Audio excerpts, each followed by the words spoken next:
Just think, a $2,000 automobile, a $100 laptop, a $70 iPhone, or anything else would be 10 times cheaper. When Elon Musk sat on his $165 million pile 15 years ago, he anticipated the fundamental market change that would bring about.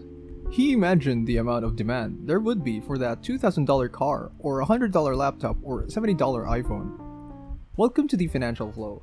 Please like and subscribe to our channel and turn on notifications to stay up on our latest videos.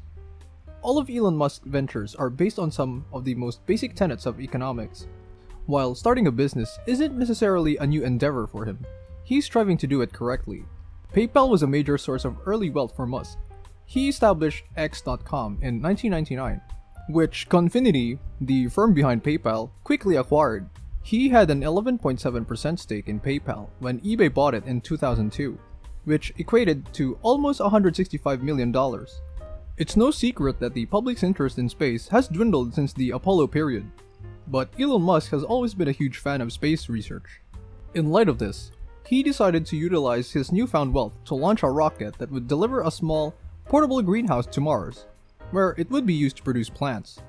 To put it another way, he intended to use all of his resources to stage a massive publicity stunt in support of space exploration, but the cost was prohibitive. Musk couldn't get the idea off the ground, even when he tried to buy decommissioned Russian intercontinental ballistic missiles, or ICBMs. That's where the economics expert Joseph from Real Life Lore comes in.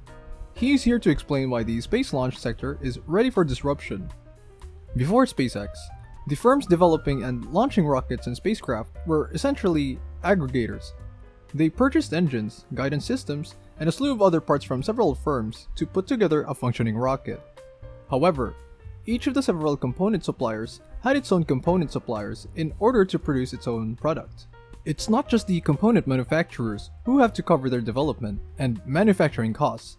The suppliers of the component manufacturers also have to do so, which means that when a component finally reaches the business responsible for assembling the rockets, it's already pricey. The assembly company must additionally pay for staff who spend their time trying to find out how everything fits together.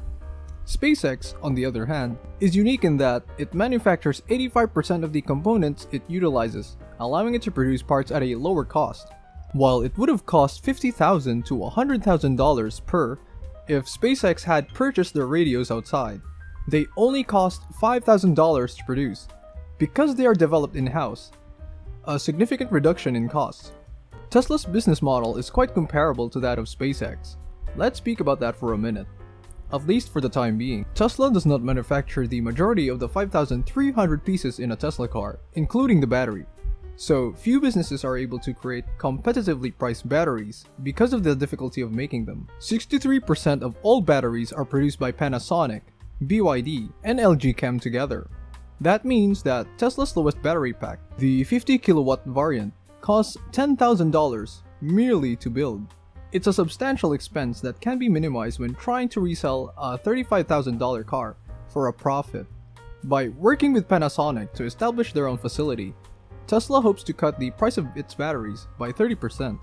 However, their long-term goal is to reduce the battery price to below $100 per kilowatt, which would either increase the range or reduce the price of that 50 kilowatt battery pack. However, Tesla and SpaceX vertical integration isn't all beneficial. No automobiles are ever created if one stage in the production process isn't working, thus the firms have to learn and perfect each step in the process. Such as Tesla's low-cost Model 3. Although Tesla's production line has been slowed tremendously by the switch from aluminum to steel, SpaceX and Tesla's manufacturing facilities are in the United States. This means that both companies are able to produce their vehicles at a much faster rate than their competitors. Putting two companies' manufacturing lines in a country with one of the most costly labor markets in the world may seem counterintuitive at this point. Every other American corporation has moved its manufacturing operations to Asia and Africa, but Tesla CEO Elon Musk has always kept his in the United States. This isn't a public relations stunt, regardless of what you've been told to the contrary. Both Tesla and SpaceX are continually refining and improving their manufacturing methods as they discover how to make their products, whereas China may be able to produce Tesla automobiles for the same price by using cheaper human labor in China. Tesla's Palo Alto offices are just a few miles away from the company's US manufacturing, which means that the company's executive, development, and production personnel are all tightly integrated and can make changes quickly. Even though SpaceX offices and manufacturing lines are all under one roof, the Tesla factory in particular is significantly automated. The United States excels in production line automation because of its quantity of highly qualified personnel. However, how much is Tesla CEO Elon Musk slashing the cost of his productions? SpaceX costs roughly $80 million for a military satellite launch, compared to $400 million for a United Flight Alliance launch, which, historically, has earned the majority of the highly lucrative US government launch contract awards. So, SpaceX is already a fifth of the cost, but Elon Musk hopes to bring it down to a tenth within the next several years. Fuel for the Falcon 9 rocket costs roughly $200,000 per launch, making it almost non-existent in the launch cost. That's the key. SpaceX is making the rockets reusable because the main expense is in the rockets themselves. The rocket's first stage is now being built to land back on Earth and be used for a number of additional launches. This system's cost savings are expected to decrease the launch price to $40 million, which is 10 times less expensive than the United Launch Alliance military launch price once it is proven to be dependable. Even though SpaceX has already had a substantial impact on the space business, the company's long-term ambition is to reduce the launch price to around $10 million each launch. This would drastically alter what is currently achievable in space. Real space travel would be possible, commercial satellites would be widespread, and space would become closer than it has ever been. However, SpaceX does have a problem. Despite lower prices, buyers aren't ordering more rocket launches. This type of market is referred to as price inelastic one. That's the opposite of Tesla's strategy in the electric vehicle market, where decreased pricing led to large sales increases. There is an issue with the market for space launches because it is not a market for consumers. Governments buy rocket launches and they aren't nearly as concerned with price as individuals are because it is not their money.